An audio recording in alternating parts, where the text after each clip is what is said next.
Well, we turn now to more health news as we head into the fall season. Staying on top of your heart health is more important now than ever, especially when it comes to COVID, flu, and chronic conditions like diabetes and high blood pressure. Joining us today is Dr. Jennifer Taylor, board certified cardiologist from the Hartford Healthcare Heart and Vascular Institute, to tell us more. Thanks so much for taking the time to talk with us today.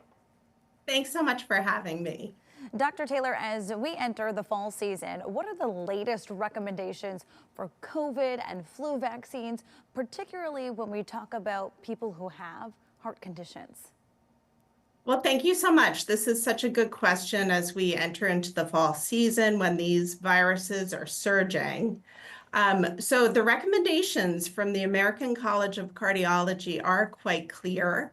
The recommendation is to stay on top of these vaccines, especially if you have underlying cardiovascular disease. And when you talk about recommendations for patients, let's talk a little bit more about specific patients with diabetes in terms of that cardiovascular health.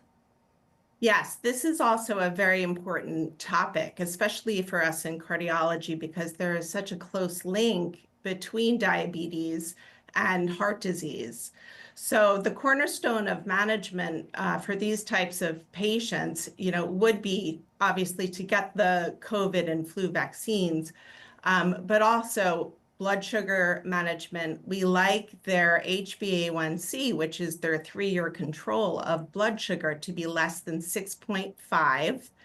And we also recommend patients who are actually over 40 years of age that they be on statin therapy if they have diabetes. And a lot of people who maybe have high blood pressure, they could be saying, hey, as I head into this fall season, what are some guidelines I should be following in order to make sure that I have optimal health? Great question again. Our recommendation now, which actually recently changed within the last decade, is that your blood pressure should be less than 130/80. This is particularly important for people with cardiovascular disease, as high blood pressure can actually produce structural changes in the heart that we can actually see on echocardiogram. So, we have really a two-pronged approach. Firstly, lifestyle changes. We want to make sure that we're all following what we call the DASH diet for high blood pressure. That's dietary approaches to stop hypertension. And that's just lots of vegetables, fruits, and really trying to lower the sodium in our diets. Yeah, a lot of things to keep in mind as we head into the season. Thank you so much, Dr. Taylor, for taking the time to talk with us today and fill us all in. Of course, you can get plenty more information. All you have to do is visit hartfordhealthcare.org/heart. Have a great one. We'll be right back after this. My pleasure. Thank you.